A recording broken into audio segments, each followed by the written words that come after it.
ലോക്സഭാ തെരഞ്ഞെടുപ്പ് അവസാന ലാപ്പിലേക്ക് എടുത്തു. 7 സംസ്ഥാനങ്ങളിലെയും കേന്ദ്രഭരണ പ്രദേശങ്ങളായ ചണ്ഡീഗഡ്, ഡൽഹി എന്നിവിടങ്ങളിലേതുമടക്കം 58 മണ്ഡലങ്ങളിലാണ് ഇന്ന് വോട്ടെടുപ്പ് നടന്നത്. എന്നാൽ ഈ 6ാം ഘട്ട വോട്ടെടുപ്പ് ഏറെ നിർണായകമാണ്. JNU വിദ്യാർത്ഥി യൂണിയൻ മുൻ പ്രസിഡന്റായ കനയ്യകുമാർ, മുൻ ഹരിയാന മുഖ്യമന്ത്രി മനോഹർ ലാൽ ഖട്ടർ, മുൻ കേന്ദ്രമന്ത്രി മേനകാ ഗാന്ധി, നടനും രാഷ്ട്രീയക്കാരനുമായ മനോജ് തിവാരി തുടങ്ങിയ നിരവധി പ്രമുഖരാണ് ഈ ഘട്ടത്തിൽ ജനവിധി തേടുന്നത്. ചണ്ഡീഗഡിനും ഡൽഹിക്കും പുറമെ ബീഹാർ, ജാർഖണ്ഡ്, ജമ്മു കാശ്മീർ, ഒഡീഷ, ഉത്തർപ്രദേശ്, പശ്ചിമ ബംഗാൾ എന്നീ സംസ്ഥാനങ്ങളിലാണ് ഇന്ന് തെരഞ്ഞെടുപ്പ് നടന്നത്.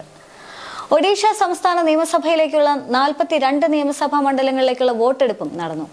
58 മണ്ഡലങ്ങളിലെ 1.4 ലക്ഷം പോളിംഗ് സ്റ്റേഷനുകളിലായി 11.13 കോടി വോട്ടർമാരാണുള്ളത്. ശ്രദ്ധേയമായ പോരാട്ടങ്ങളാണ് നടന്നിരിക്കുന്നത്. ആ ശ്രദ്ധേയമായ പോരാട്ടങ്ങൾ നടന്ന നിർണായകമായ മണ്ഡലങ്ങൾ ഏതെല്ലാമെന്ന് പരിശോധിക്കാം.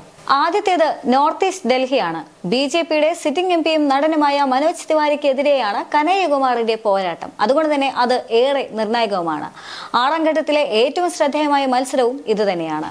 JNUവിൽ തിളങ്ങിയ കനയ്യകുമാറിന് മനോജ് തിവാരിയെ അട്ടിമറിക്കാൻ കഴിഞ്ഞാൽ അത് ദേശീയ തലത്തിൽ തന്നെ വളരെയധികം ശ്രദ്ധിക്കപ്പെടും.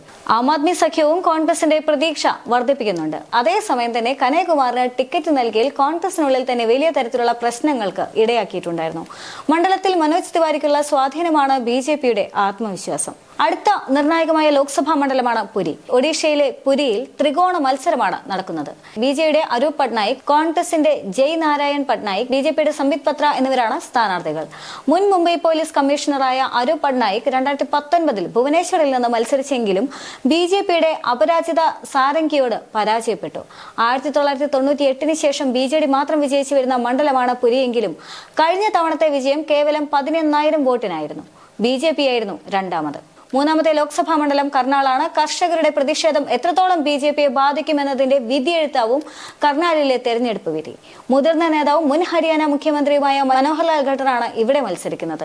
ദിവ്യാൻഷു ബുദ്ധിരാജ് എന്ന ജനകീയ നേതാവിനെയാണ് കോൺഗ്രസ് രംഗത്ത് ഇറക്കിയിരിക്കുന്നത്. 2014 മുതൽ കോൺഗ്രസിന്റെ സിറ്റിംഗ് സീറ്റ് കൂടിയാണ് കർണാൾ.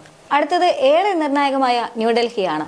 മുൻ കേന്ദ്രമന്ത്രി സുഷമ സ്വരാജിന്റെ മകൾ ബൻസുരി സ്വരാജിനെയാണ് സീറ്റ് നിലനിർത്താനായി BJP രംഗത്തിറക്കിയിരിക്കുന്നത്. 2019 2.5 ലക്ഷം വോട്ടിന്റെ വലിയ വിജയം നേടിയ മീനാക്ഷി ലേഖിയെ ഒഴിവാക്കിക്കൊണ്ടാണ് ബൻസുരി സ്വരാജിന് BJP അവസരം നൽകിയത്.